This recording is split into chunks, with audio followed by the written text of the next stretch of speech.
फरवरी से बदल जाएंगे बैंकिंग नियम। एसबीआई, पीएनबी, एचडीएफसी, आईसीआईसीआई ग्राहकों की जेब पर पड़ेगा सीधा असर, जान लो वरना हो जाएगा नुकसान। दोस्तों, फरवरी से बैंकिंग की दुनिया में बड़े बदलाव होने जा रहे हैं और अगर आपका खाता एसबीआई में है, पीएनबी में है, एचडीएफसी बैंक में है या फिर आईसीआईसीआई बैंक में है तो ये जानकारी आपके लिए बहुत जरूरी है।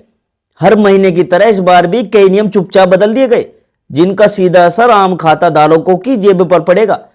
परेशानी की बात यह है कि ज्यादातर लोग इन बदलाव को तब नोटिस करते हैं जब उनके खाते से पैसा कट चुका होता है, चार्ज लग चुका होता है या फिर बैंक को कोई मैसेज भेज देता है। इसी वजह से आज का वीडियो बेहद जरूरी है ताकि आप पहले से सतर्क रहो और किसी भी तरह के नुकसान से बच सको। आज के समय में बैंकिंग सिर्फ ब्रांच तक सीमित नहीं रही। Mobile banking, UPI, IMPS, net banking और क्रेडिट कार्ड ने हमारी जिंदगी आसान तो जरूर बना दी, लेकिन साथ ही हर डिजिटल सुविधा के साथ कुछ न कुछ नए चार्जेस भी जोड़ दिए हैं। फरवरी से जो नए नियम लागू हो रहे हैं उनका मकसद कई बैंकों के सिस्टम को अपडेट करना है, लेकिन कई मामलों में इसका बोझ सीधे ग्राहकों पर डाला जा रहा है। इसलिए जरूरी है कि आप इन नियमों को समझें, उनका असर जानें और उसी हिसाब से अपनी बैंकिंग आदतों में बदलाव करें। सबसे पहले बात करते हैं स्टेट बैंक ऑफ इंडिया यानी एसबीआई की। एसबीआई देश का सबसे बड़ा सरकारी बैंक है और करोड़ों लोग इस बैंक पर भरोसा भी करते हैं। फरवरी के महीने में एसबीआई ने आईएमपीएस ट्रांजैक्शन को लेकर अपने चार्ज स्ट्रक्चर में बदलाव किया है। अब तक बहुत से लोग आईएमपीएस को फ्री या बहुत सस्ता मानकर बड़े अमाउंट ट्रांसफर कर रहे थे, लेकिन अब ऐसा नहीं होगा।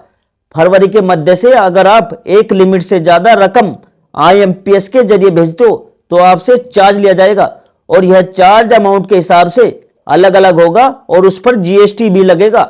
इस बदलाव का सीधा असर उन लोगों पर पड़ेगा जो बिजनेस के लिए, घर के खर्चों के लिए या किसी इमरजेंसी में आईएमपीएस का इस्तेमाल करते हैं। मान लीजिए आप हर महीने कई बार 1 लाख या उससे ज्यादा की रकम आईएमपीएस से भेजते हो तो अब हर ट्रांजैक्शन पर छोटा छोटा चार्ज जुड़कर महीने के आखिर में अच्छी खासी रकम बन सकता है। बहुत से लोग सोचते हैं कि 2-4 रुपए का क्या फर्क पड़ता है, लेकिन जब यही चार्ज बार बार लगता है तो साल भर में यह हजारों रुपए तक पहुंच सकता है। इसलिए एसबीआई ग्राहकों को अब यह समझना होगा कि कब आईएमपीएस जरूरी है और कब दूसरे ऑप्शन इस्तेमाल किए जा सकते हैं। अब बात करते हैं एचडीएफसी बैंक की, जो प्राइवेट बैंक में एक बड़ा नाम है। एचडीएफसी के क्रेडिट कार्ड खासतौर पर अपने रिवॉर्ड पॉइंट्स और प्रीमियम बेनिफिट्स के लिए जाने जाते हैं, लेकिन फरवरी से एचडीएफसी बैंक ने अपने कुछ प्रीमियम क्रेडिट कार्ड के रिवॉर्ड रिडेम्पशन नियम बदल दिए हैं। अब आप अनलिमिटेड बार रिवॉर्ड पॉइंट रिडीम नहीं कर पाएंगे। महीने में एक तय लिमिट के बाद ही रिडेम्पशन की सुविधा बंद हो जाएगी। इस बदलाव का असर खासकर उन लोगों पर पड़ेगा जो अपने क्रेडिट कार्ड को स्मार्ट तरीके से इस्तेमाल करके फ्लाइट टिकट, होटल बुकिंग या शॉपिंग में रिवॉर्ड पॉइंट का पूरा फायदा उठाते थे। पहले लोग छोटे छोटे खर्चों में भी पॉइंट रिडीम कर लेते थे, लेकिन अब उन्हें प्लानिंग करनी पड़ेगी। अगर आपने बिना सोचे समझे पहले ही लिमिट पूरी कर ली तो महीने के बाकी दिनों में पॉइंट होने के बावजूद आप उनका इस्तेमाल नहीं कर पाओगे, यानी रिवॉर्ड्स तो मिलेंगे लेकिन उनका फायदा तुरंत नहीं उठा पाओगे। अब आते हैं आईसीआईसीआई बैंक पर, जो क्रेडिट कार्ड और डिजिटल बैंकिंग के मामलों में काफी एक्टिव है। आईसीआईसीआई बैंक ने फरवरी से अपने क्रेडिट कार्ड से जुड़े कई बेनिफिट्स में बदलाव किया है।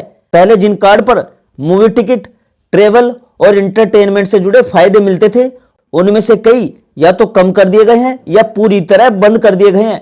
इसके अलावा कुछ खर्चों पर अब पहले जितने रिवॉर्ड पॉइंट नहीं मिलेंगे। खास बात यह है कि अब ट्रांसपोर्ट, वॉलेट लोड और ऑनलाइन गेमिंग जैसी कैटेगरी में खर्च करने पर अलग अलग तरह के चार्ज लिमिट लागू की गई है। अगर आप अक्सर क्रेडिट कार्ड से वॉलेट में पैसा डालते हैं या ऑनलाइन गेमिंग प्लेटफॉर्म पर भुगतान करते हैं तो आपको एक्स्ट्रा चार्ज देना पड़ेगा। वहीं ट्रांसपोर्ट खर्च पर भी एक तय लिमिट के बाद रिवॉर्ड पॉइंट्स मिलना बंद हो जाएगा। इसका मतलब यह है कि आईसीआईसीआई बैंक अब उन खर्चों को हतोत्साहित कर रहा है जिनमें पहले लोग ज्यादा रिवॉर्ड कमाते थे। अब बात करते हैं पंजाब नेशनल बैंक यानी पीएनबी की। दोस्तों, पीएनबी ने अपने खाता धारकों के लिए केवाईसी को लेकर सख्त रुख अपनाया है। दोस्तों, फरवरी के एंड तक जिन लोगों की केवाईसी अपडेट नहीं हुई उनके खाते पर रोक लग सकती है। इसका मतलब यह नहीं है कि आपका खाता बंद हो जाएगा, लेकिन उसमें से पैसा निकालना, ट्रांसफर करना या नई सुविधाओं का इस्तेमाल करना मुश्किल हो सकता है। बहुत से लोग सोचते हैं कि केवाईसी बाद में करा लेंगे, लेकिन जब खाता रिस्ट्रिक्टेड हो जाता है ना, तब बैंक के चक्कर काटने पड़ते हैं।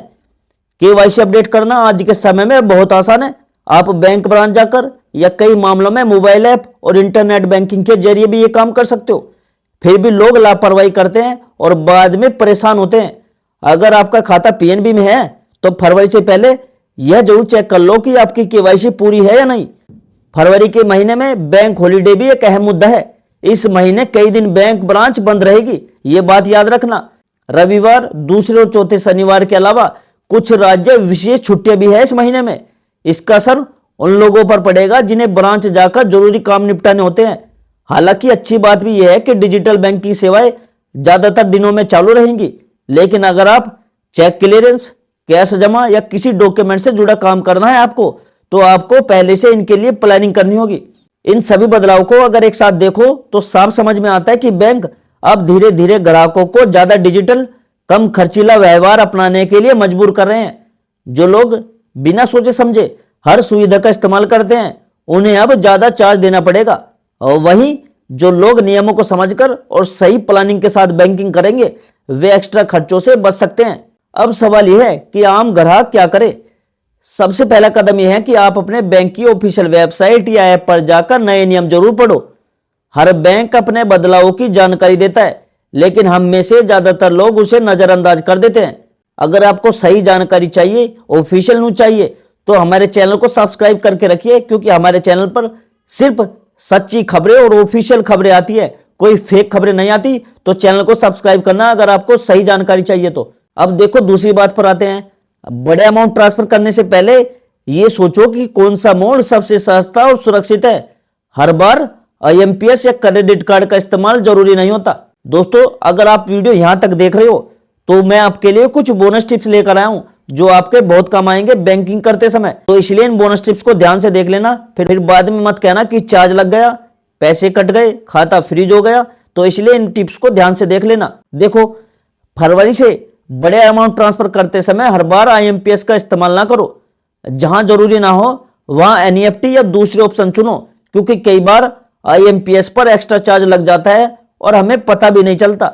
सही तरीका चुनकर आप हर महीने अपने बैंक चार्ज कम कर सकते हो। दोस्तों, दूसरी बात खासकर क्रेडिट कार्ड यूजर्स के लिए है।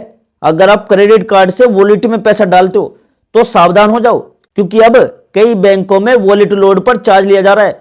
अगर वही काम यूपीआई से हो सकता है तो क्रेडिट कार्ड से बचो और सीधे यूपीआई का इस्तेमाल करो। एक बात और ध्यान रखना, अपने बैंक के मोबाइल ऐप या वेबसाइट में जाकर सर्विस चार्ज वाला सेक्शन जरूर देख लो। बहुत से लोग सिर्फ बैलेंस देखते हैं, लेकिन असली खर्च चार्ज में छुपा होता है। महीने में एक बार चार्ज चेक करने से आपको पता चलेगा कि पैसा कहां कहां कट रहा है। चौथा बोनस टिप्स दोस्तों सरकारी बैंक खाता धारकों के लिए है। सिर्फ केवाईसी अपडेट कराना काफी नहीं है, बल्कि यह भी देख लो कि आपका मोबाइल नंबर और ईमेल बैंक से जुड़े हुए हैं या नहीं। अगर जानकारी अपडेट नहीं होगी तो जरूरी मैसेज आपको टाइम पर नहीं मिलेंगे और नुकसान हो सकता है। दोस्तों, 5 बोनस टिप्स की बात करते हैं जो क्रेडिट कार्ड और रिवॉर्ड पॉइंट्स को लेकर है। अब जब रिवॉर्ड रिडीम करने की लिमिट आ गई है तो बेहतर यही है कि पूरे महीने पॉइंट्स जमा करो और एंड में एक साथ रिडीम करो।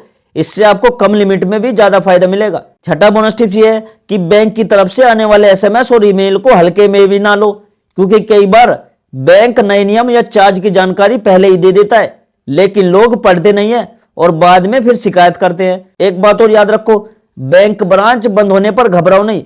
मोबाइल बैंकिंग, इंटरनेट बैंकिंग और कस्टमर केयर का सही इस्तेमाल सीख लो। कई जरूरी काम बिना बैंक जाए भी हो सकते हैं, बस जानकारी आपको होनी चाहिए। एक बात और याद रखो, जिनके पास एक से ज्यादा बैंक अकाउंट या कार्ड है, हर महीने थोड़ा सा हिसाब खुद रखो कि किस अकाउंट में कितना चार्ज लग रहा है।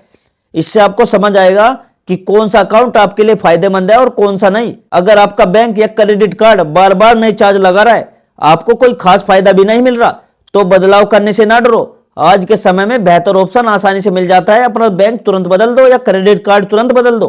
दोस्तों, मेरी आखिरी बोनस टिप्स यही है कि हर डिजिटल सुविधा सस्ती नहीं होती। कई बार कैश या यूपीआई सबसे आसान और कम खर्चे वाला तरीका होता है। समझदारी इसी में है कि हर जगह एक ही तरीका ना अपनाओ, बल्कि सही जगह सही ऑप्शन चुनो। दोस्तों, वीडियो के एंड में मैं यही कहूंगा कि फरवरी से बदलने वाले ये बैंकिंग नियम छोटे जरूर लगते हैं, लेकिन अगर आपने ध्यान नहीं दिया तो धीरे धीरे यही छोटे चार्ज आपकी जेब पर बड़ा असर डाल सकते हैं। इसलिए अभी भी टाइम है सतर्क होने का। जानकारी रखने का और अपने बैंकिंग आदतों को स्मार्ट बनाने का। अगर दोस्तों आपको ये जानकारी उपयोगी लगी हो, काम की लगी हो, तो इसे लाइक जरूर करिएगा और दोस्तों इस वीडियो को अपने दोस्तों और परिवार वालों के साथ भी शेयर जरूर करें, क्योंकि ये नियम जो है उनके लिए बहुत फायदेमंद हो सकते हैं और उनके पैसे बचा सकती है ये वीडियो। तो दोस्तों मैं मिलता हूं आपसे अगली वीडियो में एक नई जानकारी, एक नए टॉपिक के साथ, एक नए बैंकिंग अपडेट के साथ। तब तक के लिए जय हिंद, जय भारत।